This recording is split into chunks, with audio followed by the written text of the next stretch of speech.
बिस्मिल्लाहिर्रहमानिर्रहीम। अस्सलामु अलैकुम दोस्तों, नई वीडियो में खुशामदीद। दोस्तों, पाकिस्तानियों के लिए एक अच्छी खबर है। पूरी उम्मत मुसलमान में बातें होती रही और फलस्तीनी भाइयों के लिए पाकिस्तान की पहली इमदाद पहुंचा दी गई। तुर्की के सदर रजब तैयब एर्दोगान भी देखते रह गए और पाकिस्तान बाजी ले गया। दोस्तों, आज की वीडियो में पाकिस्तान की जानिब से फलस्तीनी भाइयों के लिए क्या मदद भेजी गई है, उसे जानकर यकीनन आपको फख्र होगा कि चले इस्लामी ममालिक में से पाकिस्तान ने फलस्तीन के लिए कुछ तो किया। वीडियो की तफसील में जाने से पहले आप देख रहे हैं हकीकत की दुनिया डॉक्टर अली के साथ। हमारा चैनल सब्सक्राइब करके घंटी के निशान को दबाना मत भूलिएगा। इस वीडियो को ज्यादा से ज्यादा फेसबुक, व्हाट्सएप और सोशल मीडिया पर शेयर जरूर करें। शेयर और लाइक करने के साथ साथ कमेंट बॉक्स में पाक फौज जिंदाबाद, पाकिस्तान पाइंदाबाद और पाकिस्तान के गुमनाम हीरोज को सलाम का नारा कमेंट जरूर कीजिएगा। दोस्तों, मैं अपनी पिछली वीडियो में बता चुका हूं कि किस तरह से पाकिस्तान और तुर्की की अनथक कोशिशों के बाद OIC का इजलास बुलाया गया और OIC के इजलास में भी पाकिस्तान की जानिब से जो मौक़िफ़ इख्तियार किया गया वो सबसे ज्यादा स्ट्रॉन्ग था और पाकिस्तान ने वाज़ेह तौर पर कह दिया कि पाकिस्तान फलस्तीनी भाइयों की मदद के लिए हर हद तक जाने के लिए तैयार है। और दोस्तों, मैंने अपनी गुज़िश्ता वीडियो में आपको ये भी बताया कि मकबूजा फलस्तीन के अंदर इसराइल किस तरह से जुल्म सितम के पहाड़ तोड़ रहा है और बड़े पैमाने पर कार्रवाइयां करके सैकड़ों फलस्तीनियों को शहीद कर रहा है। दोस्तों, OIC के इजलास के साथ ही ईरान की जानिब से सख्त रद्द-ए-अमल सामने आया और कुदस की सिपाही पासदारान इनकलाब के कमांडर जनरल कानी ने मिसाइल और जदीद तरीन हथियार और $30 मिलियन पर मंथ हमास की इमदाद का ऐलान किया। लेकिन दोस्तों, अभी तक अगर देखा जाए तो तमाम ममालिक की जानिब से सामने आकर फिजिकल कोई कदम नहीं उठाया गया। लेकिन दोस्तों, इन तमाम हालात में पाकिस्तान बाजी ले गया है। दोस्तों, मुश्किल की इस घड़ी में अपने मुसलमान भाइयों की हर मुमकिन मदद करने के लिए इसराइली बमबारी का निशाना बनने वाले फलस्तीनियों की इमदाद के लिए फख्रे पाकिस्तान ईदी एम्बुलेंस गजा पहुंच गई है। दोस्तों, पाकिस्तान के ज़राए अबलाग से ये खबर मैं आपके सामने पेश कर रहा हूँ कि सहूनी रियासत इसराइल की बमबारी का निशाना बनने वाले फलस्तीनियों की इमदाद के लिए ईदी एम्बुलेंस अपने फलस्तीनी भाइयों की इमदाद के लिए पहुंच गई, जिस पर वहां पाकिस्तान जिंदाबाद के नारे लगने लगे।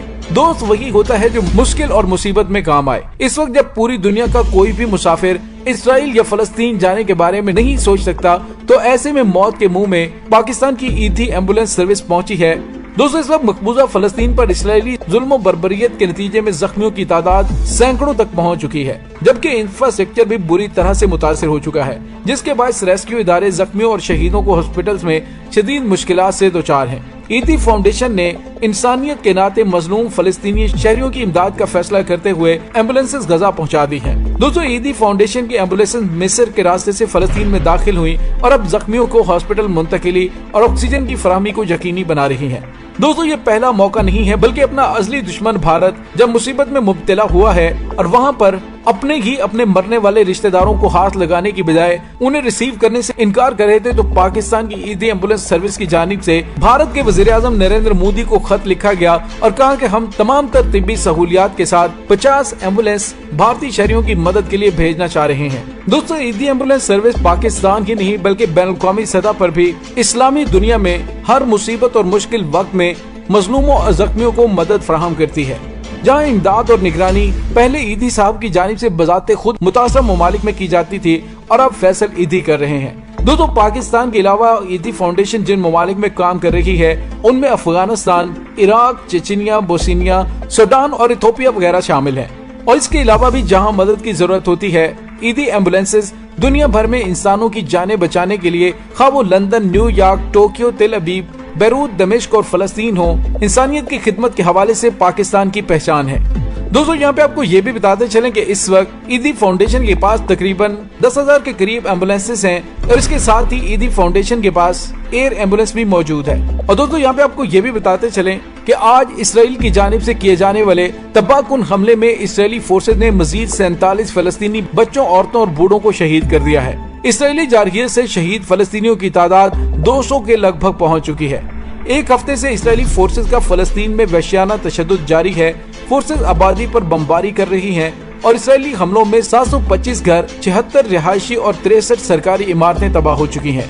दूसरे इस्लामी ममालिक की तंजीम OIC ने इसराइल के खिलाफ मजम्मती करारदाद भी मंजूर की है और सऊदी अरब की दरख्वास्त पर मकबूजा फलस्तीन की सूरत हाल पर OIC का वर्चुअल इजलास हुआ था। OIC के इलामिया में कहा गया कि मकबूजा फलस्तीनी इलाकों में इसराइली बर्बरियत की शदीद मजम्मत करते हैं और उसमें मुतालबा किया गया कि इसराइल फलस्तीनी इलाकों पर हमले फौरी तौर पर बंद करे और इसके साथ ही इसराइल मस्जिद अक्सा समेत तमाम मुकद्दस मुकामात की बेहुरमती भी बंद करे, नहीं तो मुसलमान ममालिक इसराइल को ताकत से जवाब देंगे। दोस्तों, इस वक्त फलस्तीन पर इसराइल की जानिब से 7 साल की बदतरीन बमबारी की जा रही है।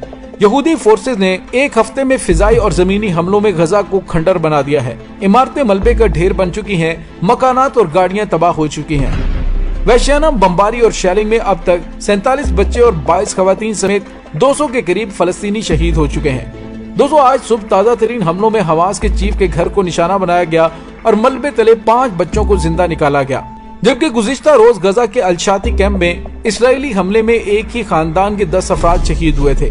दोस्तों, दूसरी जानिब बर्बरियत के हालिया मुजाहरे पर इसराइली वजीर आजम की ढिठाई ये है, उसने टीवी पर आकर बयान दिया है कि इसराइली फोर्सेस का फलस्तीन में वहशाना तशद्दुद जारी रहेगा और उसने ये भी कहा है कि जब तक जरूरत होगी तब तक हम फलस्तीन पर बमबारी जारी रखेंगे। दोस्तों, दूसरी जानिब आलमी बरादरी ने खित्ते में इसराइल और फलस्तीन के दरमियान बढ़ती हुई कशीदगी के खात्मे का मुतालबा किया है। दोस्तों, हालिया दिनों में इसराइल ने गजा, बैतुल मकदस और मकबूजा फलस्तीन के दीगर इलाकों में मजलूम फलस्तीनियों पर गोलाबारी, बमबारी और दीगर मोहलिक तरीन हथियारों का इस्तेमाल करके उन्हें खाको खून में गलतां कर दिया है। मजलूम फलस्तीनी मुसलमान आलमी दुनिया को मदद के लिए पुकार रहे हैं, लेकिन अफसोस का मुकाम है कि उनकी दर्द भरी आवाज नजरअंदाज की जा रही है। लेकिन दोस्तों, पैगंबर इस्लाम सल्लल्लाहु अलैहि वसल्लम की उस हदीस मुबारका के मुताबिक कि अगर कोई मुसलमान मदद के लिए पुकारे और तुम उसकी आवाज को नजरअंदाज कर रहे हो तो तुम मुसलमान नहीं होते। इसी तरह कुरान मजीद में इरशाद बारी ताला है कि बेशक मुसलमान तो आपस में भाई भाई हैं, तो अपने भाइयों के दरमियान मुसालहत करवाओ और अल्लाह से डरते रहो ताकि तुम पर रहम किया जाए। लेकिन दोस्तों, तुर्की की जानिब से भी फिजिकल मदद वाज़े तौर पर नहीं की गई, लेकिन पाकिस्तान की जानिब से इतनी एम्बुलेंस सर्विसेज की जानिब से जो मजलूम फलस्तीनियों को मुश्किल वक्त में मदद और हमायत दी गई है, इस पर फलस्तीनियों के हौसले बुलंद हुए हैं और उन्हें एहसास हुआ है कि पाकिस्तान के मुसलमान इस मुश्किल घड़ी में उनके साथ खड़े हैं। सिर्फ बातों की हद तक नहीं बल्कि अमली तौर पर मैदान अमल में उतर चुके हैं। और दोस्तों, इसके साथ ही पाकिस्तानी वजीर खारजा की जानिब से भी OIC के इजलास में जो मौक़िफ़ इख्तियार किया गया, उससे भी इसराइलियों के हौसले पस्त हुए हैं तो फलस्तीनियों के हौसले बुलंद हुए हैं कि दुनिया इस्लाम की वाहिद एटमी ताकत पाकिस्तान की जानिब से हर हद तक जाने का ऐलान किया है। अब देखना यह है कि मुस्लिम ममालिक क्या लायामल तरतीब देते हैं। पाकिस्तान मुकम्मल तौर पर फलस्तीनियों की मदद में इसराइल को नाबूद करने के लिए हर वक्त तैयार है। दोस्तों, इस दुआ के साथ डॉक्टर अली को इजाजत दीजिए कि अल्लाह ताला मुल्क खुदादाद पाकिस्तान को अपनी हिफ्ज़ व अमान में रखे और हमारे मजलूम फलस्तीनी भाइयों की मदद फरमाए ताकि वो सहूनी रियासत इसराइल से आजादी हासिल कर सकें। आमीन सुमा आमीन। इंशाल्लाह बहुत जल्द मिलते हैं एक नई वीडियो में। तब तक के लिए अपना बहुत सारा ख्याल रखिएगा। पाक फौज जिंदाबाद, पाकिस्तान पर जिंदाबाद, पाकिस्तान के गुमनाम हीरोज को सलाम। अल्लाह वारिस।